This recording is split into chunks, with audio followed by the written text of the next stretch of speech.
Heyo, this is Gamer Race Fighter, and this is Dark Souls 3 again. We're at the fourth recording, whatever. I'm playing with my brand spanking new controller. Because this is the fourth one, and the Xbox One controllers are made like the fucking filled with Play-Doh. Because they're fucking shit! That didn't even make sense. I'm pissed off anyway, that's the point. So I had to buy a new one. It's a cool one, it's the lunar one, it's got bits of gold on it, you know, so it's like, ooh, shiny! But on the other hand, how long will it fucking last? Anyway...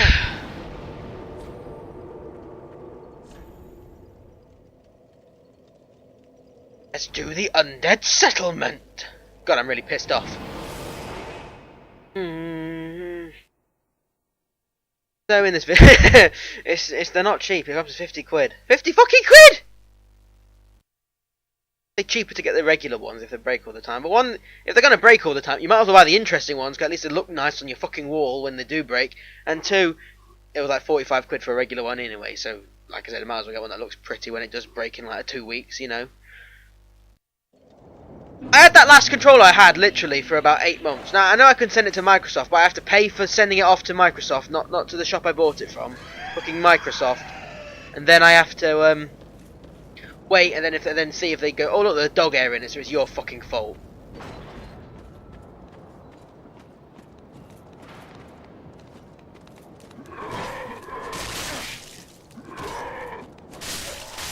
So you know, I just bought the new controller.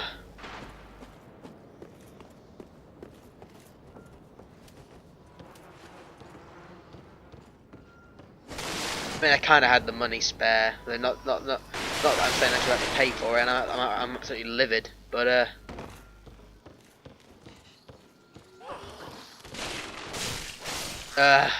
you know.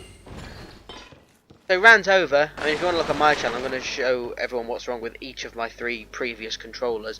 The best one is actually the first one I own, because that started to go. So I bought my Titanfall controller, and then that went first. Like the trigger just doesn't work, the left one.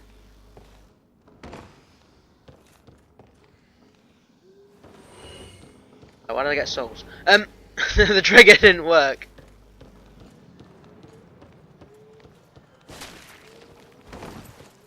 Doesn't work, sorry. It worked when I first got it, obviously, otherwise I would have sent it back straight away.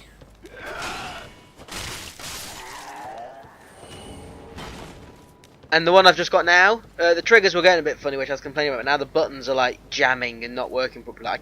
They work, the controller does work, but it feels awful to use because like the buttons don't come out all the way, so when I press them you can't hear a click. Like that, I'm just clicking it. It doesn't click like that. You can't hear it, and it doesn't sound like it's doing anything, and it feels like it's not doing anything. I mean, like you can say, like, oh, but it's working on the screen, so it's fine. Like, yeah, technically it works, but it feels awful to use, and so I'm saying I think when you're playing a game, that counts for a lot. It's fine if you're using it as like a remote, you know, because obviously if you're just using it to look at through Netflix, it's fine. But playing a game, it doesn't work. For all intents and purposes, it doesn't feel good enough for me to interact. So there we go. I'm a bit angry. That's the person that Grey Rat wanted us to deliver that ring to, so obviously she's dead.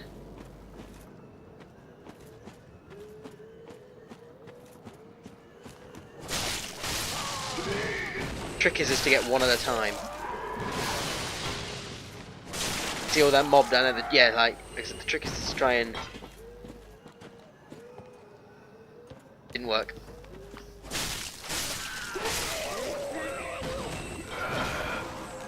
I honestly fucked up there massively. I got her on me as well.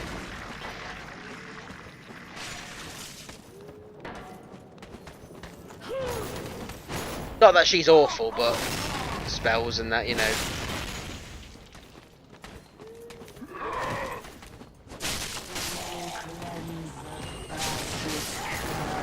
Oh, I forgot, yeah, I can roll into them and stagger some enemies, can't I?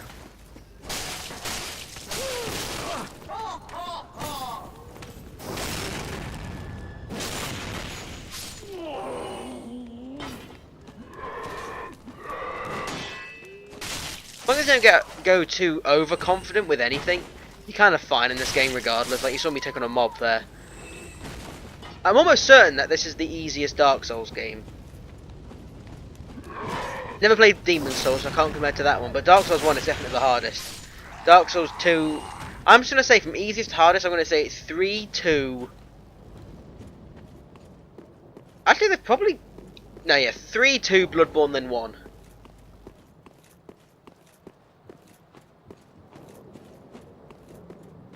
I didn't find Bloodborne that hard, actually. My want to happy slap the enemy kind of naturally worked out well for me. Now we can go down there for the next set of bonfire and all that, but we're not gonna, because I want to do the secret-ish stuff. Well, not secret, but the alternative route stuff, because there's stuff that I want to get from over here, okay?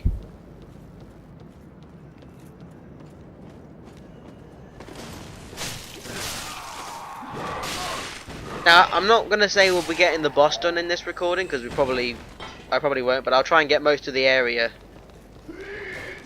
like, explored. Estus Shard is so fucking useless until you level it up. So, anyway, we're going to try to get, like I said, most of this done.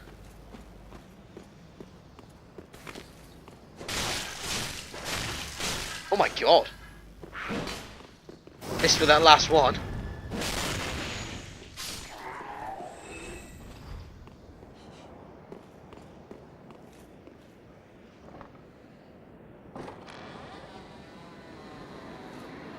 I'm gonna say something right now, is that I did not know you could open that door.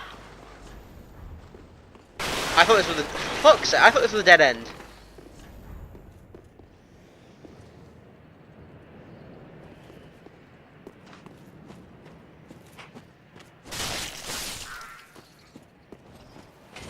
Oh, hush my mouth.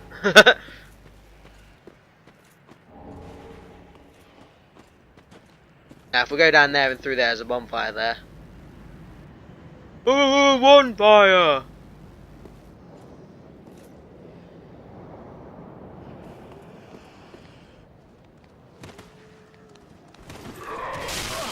Which I am going to do, like I've just, well, obviously you can see me doing. Which I am going to do because, one, in case we do die, it means we don't have to go as far. And two, oh, fuck. There won't be enemies throwing fire at us all the time like I just saw me get hit then.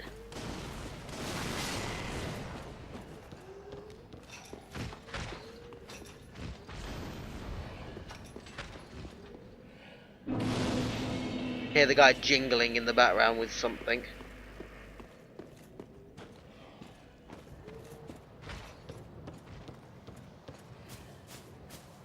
Also, the guy we need to release up here, an NPC, no less.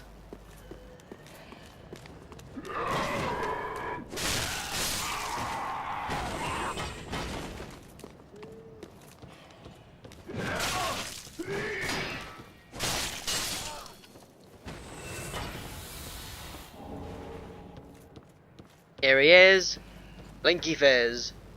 Aha, unkindled, are we? Welcome to my abode. I am Cornix, an old pyromancer. A crow in his cage, as you see now. But here we are. An encounter for the ages. Sorry, Deb, ignore the that you just heard. That was me fucking with the mic because I was waiting. Make for fine vessels. Care to learn some We will do, because there's some enemies that are very susceptible to pyromancy and it makes it a lot easier. But as I tried to do when I tried to make pyromancy like an effective part of my arsenal, it's fucking shit. But unless you're fighting it against an enemy that is weak to pyromancy, there's fucking no reason to have it. The pleasure is mine.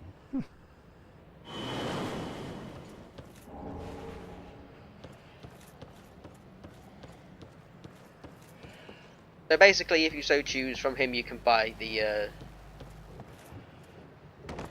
what I'd call like the starting gear for the pyromancy, for the pyromancer. Right, let's see if we don't die to this guy. If you stay far enough away from this guy, he throws that thing at you. Or at least he should, anyway. Or maybe just other enemies do that. Oh, I killed myself. I killed myself!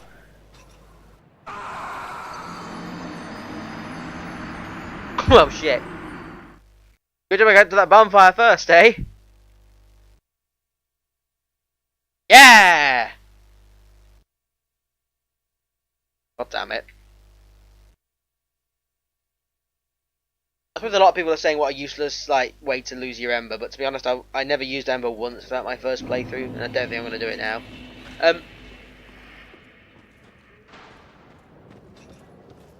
As something, like before I said I don't know about following character quest lines and that.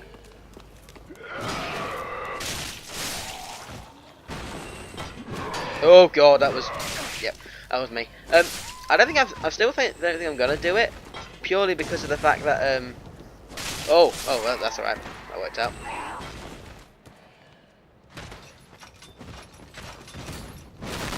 You can't backstab these guys, unfortunately, but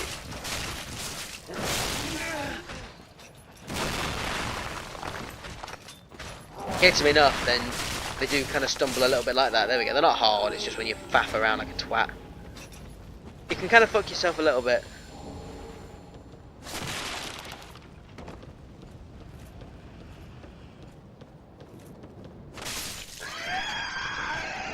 Now there's another bonfire down there.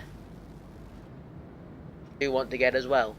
Which obviously, if we went the other way round, we could go all the way through there and get to that bonfire first. Which I did do in my first playthrough. But this time, still kind of want to do that. The next boss is actually through there, but I say we kind of want to do the next area of the game first.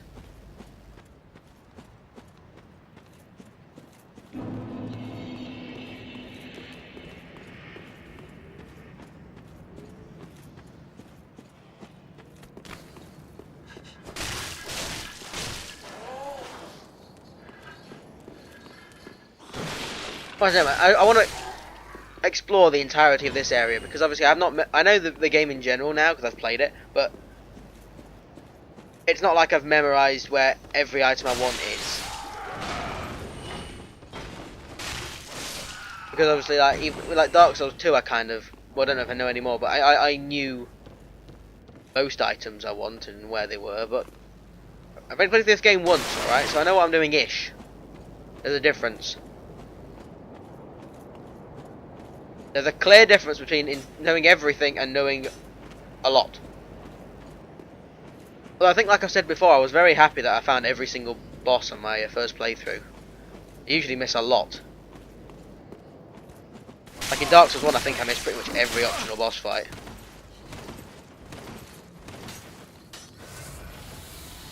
Except, well, I did the Moonlight Butterfly thing. I don't know if that's optional. I don't know.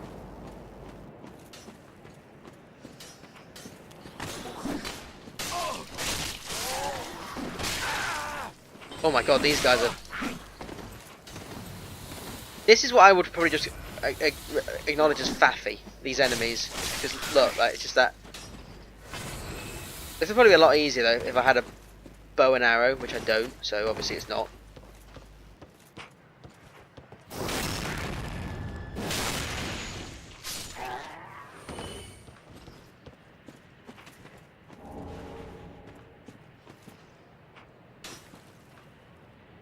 Another Nana disappeared. The Grunting carries a cage.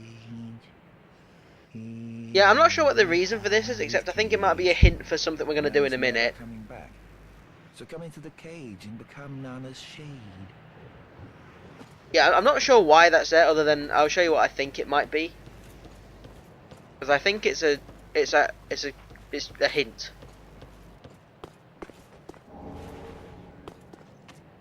At something, although I'm not entirely sure why. Like, you know, I heard it and I was like, but I heard it after what I'm gonna do.